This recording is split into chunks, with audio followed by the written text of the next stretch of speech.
Hey guys, अस्सलाम वालेकुम। तो कैसे हैं आप सब लोग? मैं ठीक हूँ और आप लोग भी, आई होप आप लोग ठीक ही होंगे। तो यहाँ पर मैं मॉर्निंग में आज नहीं उठी, फजर की नमाज़ पढ़ के मैं सो गई थी और अनम को मैंने जगाया और कहा कि जाकर अब्बू को नाश्ता वगैरह दे दे, जो भी काम है थोड़ा बहुत कर लो, फिर आके वापस चाहिए तो सो जाना, क्योंकि 3-4 दिन बहुत ज़्यादा मतलब सीज़न का टाइम रहता है ना, तो बहुत ज़्यादा थकान हो जाती है। तो मैं सोच रही थी कि आज थोड़ा सा दुकान को लेट ओपन करूँगी ताकि थोड़ा सा मॉर्निंग में मुझे सोने मिल जाए। तो यहाँ पर अनम जो है आज सुबह सारे वीडियोज़ उसी ने शूट किया है और साथ ही में सारा काम भी वही कर रही है।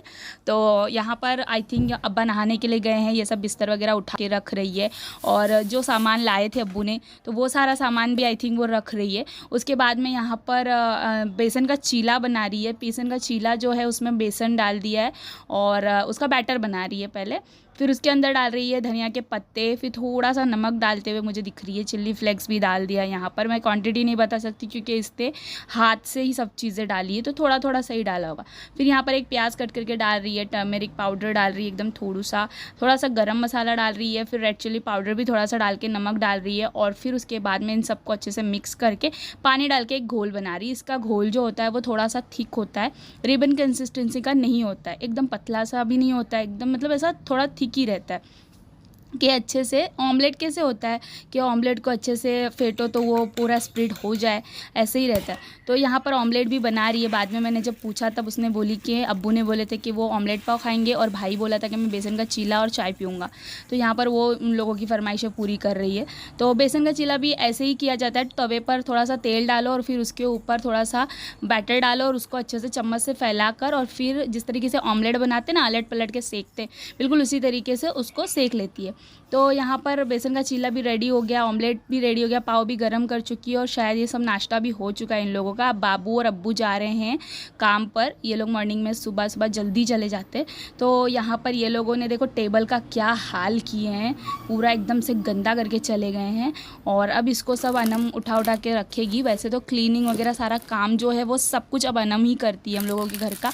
और इस बंदी का काम ना इतना बढ़ा लेती है, ये एकदम प्रॉपर हर चीज़ों को रखना, एकदम क्लीनिंग से काम करना। मतलब हर कोई क्लीनिंग से करता ही है, लेकिन इतना ज़्यादा क्लीनिंग से ये करती है ना कि एकदम एक एक टाइल्स के बीच के सीमेंट्स भी घसते बैठती है। तो बर्तन वगैरह भी धोकर यहाँ पर रेडी हो चुकी है। अब ये यहाँ पर झींगे वगैरह साफ़ करके डब्बे में बंद करके रख रही है। ये हर चीज़ फ्रीज में भी एकदम अच्छे से डब्बे में वगैरह बंद करके रखती है।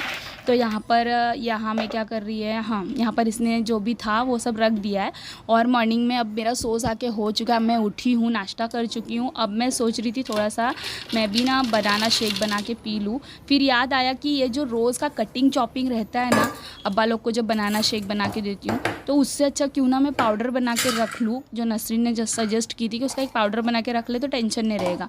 तो यहाँ पर क्या किया है मैंने, छुआरा एक कटोरी लिया है, तो साथ ही में यहाँ पर एक कटोरी भरकर ही मैं खोबरा ले रही हूँ और फिर इसके अंदर डाल दूँगी थोड़े से बादाम, थोड़ा सा काजू। अगर आपके पास पिस्ता हो या अखरोट हो या कोई और ड्राई फ्रूट्स आप डालना चाहो वो भी डाल सकते हो, मूंगफली भी डाल सकते हो, वो भी बेस्ट होता है। फिर यहाँ मखाने डालूँगी मैं 2 कटोरी और इनका पाउडर बना के रख लूँगी। ये वाला जब हम लोग बनाते हैं और ये जो क्या बोलेंगे, प्रोटीन पाउडर एक किस्म से हो गया, जब हम लोग पीते हैं ना तो इससे बहुत ज़्यादा इफेक्ट पड़ता है। अब इनको अच्छे से पीस लूँगी। अब यहाँ पर मेरा पाउडर तैयार। इसको बनाने के लिए कुछ नहीं करना पड़ता है, जो मैंने बताया वो रेसिपी बनाकर आप इसको 8 से 10 दिन इसको स्टोर करके फ्रिज में भी रख सकते हो। थोड़ा सा दूध डालना है, बनाना डालना है और उसके अंदर ये पाउडर डालना है। 1 गिलास में 1 चम्मच ही पाउडर डालना है और ये बन के रेडी हो जाएगा। तो अब मैं ये भी पी चुकी हूँ और यहाँ पर गेहूँ साफ़ कर रही हूँ। अब गेहूँ सोचा मैंने कि कचरा ज़्यादा है तो क्यों ना मैं साफ़ कर दूँ। फिर मेरे साफ़ करने के बाद में अनम इसको चक्की पर रख के आ जाएगी और सब ये सब जो भी आटा पिसवाना है वो सब वो काम आगे का कर लेगी, क्योंकि गेहूँ साफ़ करने में थोड़ा सा वो कंटालती है, उसको नहीं जमता। और इस बार कचरा भी ज़्यादा था, वरना इतना भी नहीं, जो भी काम बोलो मेरी बच्ची कर ही लेती है।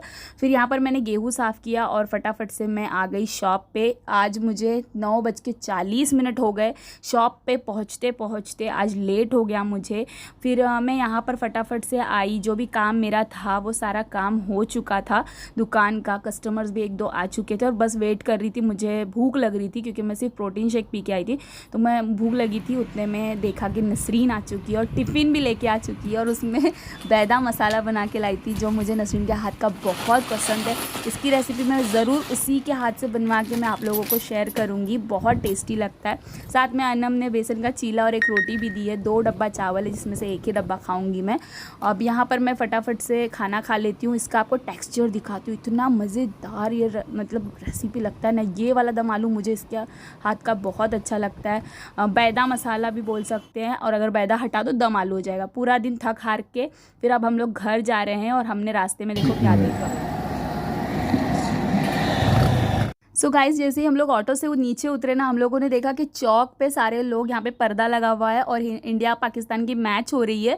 अब ये वाला जो ये मैच देखेंगे, यहाँ पर अक्सर जब भी इंडिया पाकिस्तान की मैच होती है तो ये बीच चौराहे पर, मतलब हम लोग के यहाँ पे चौक है, वहाँ पर सारी पब्लिक जो मैच देखने की बहुत ज़्यादा आशिक है वो यहाँ पर बैठती है और वो मैच देखती है। और जब मैच हो जाता है ना, उसके बाद इतने सारे पटाखे फोड़ते, इतना सारा मतलब इतना खूबसूरत नज़ारा कर देते कि देखने लायक होता है। अब हम लोग चलते चलते आए, फिर हम लोगों को कुछ खाना था क्योंकि दिन भर बहुत थक चुके थे। तो यहाँ पे मैंने सोचा कि चलो फटाक से हम लोग आइसक्रीम खा लेते। तो हम लोग आए हैं यहाँ पर आइसक्रीम खाने के लिए। जो हम लोग आइसक्रीम खाते वो वाला नहीं था, ख़त्म हो चुका था। तो अब ये हम लोग इससे काम चला रहे, फिर भी ये भी बहुत बेस्ट था। तो हम लोगों ने ये खाया और फिर उसके बाद में हम लोग थोड़ा सा आगे गए तो देखा कि मंचूरियन वाले भैया गर्मा गर्म मंचूरियन बना रहे थे। हमारे यहाँ खेड़ में वानीपेट का जो मंचूरियन है वो बहुत ज़्यादा फेमस है और सब लोग बहुत शौक से खाते हैं। तो हम लोगों ने यहाँ पर ये वाला जो हम लोग का टेबल है, ये फ्रीज़र था, इसके ऊपर रखकर हम लोग क्या बोलते हैं, मंचूरियन खा रहे थे। बहुत ज़्यादा टेस्टी, गर्मा गर्म, बहुत मज़ेदार लग रहा था। फिर मंचूरियन खाने के बाद थोड़ा सा घर के लिए थोड़ा सा शॉपिंग किया हम लोगों ने, जो भी सामान लेने जैसा लगा वो लिया। नेक्स्ट वीडियो में कभी दिखाऊंगी कि क्या चीज़ हम लोग कैसा लेते, क्या लेते। अभी तो आपके साथ पूरी ज़िंदगी ही रहना है। तो मंचूरियन बहुत अच्छा लगा, इसके लिए नस्सू ने फिर से एक प्लेट लिया। फिर हम लोग हाफ हाफ खा लेंगे, अली नहीं खा रहा था, हम दोनों ही खा रहे थे। तो यहाँ पर हम लोग फटाफट से मंचूरियन खा लेंगे और फिर उसके बाद में हम दोनों यहाँ पर खाने वाले हैं फालूदा, पीने वाले हैं फालूदा, क्योंकि थोड़ा सा पीने का मन किया। तो बहुत ज़बरदस्त हम लोगों के यहाँ पे ये फालूदा भी रहता है, सस्ते में मस्त। तो हम लोगों ने फालूदा पिया। घर जाके खाना हम लोग नहीं खाएंगे, सारा काम तो हम कर ही चुकी होगी। अब घर जाके नहाना है और मस्त सोना है बस। तो मैंने आप लोगों से आज का पूरा दिन का रूटीन शेयर कर दिया है। इंशाल्लाह आगे आने वाली वीडियोज़ में मुंबई के भी टूर्स वगैरह बताऊँगी मैं कैसे करती हूँ। तब तक के लिए बाय बाय।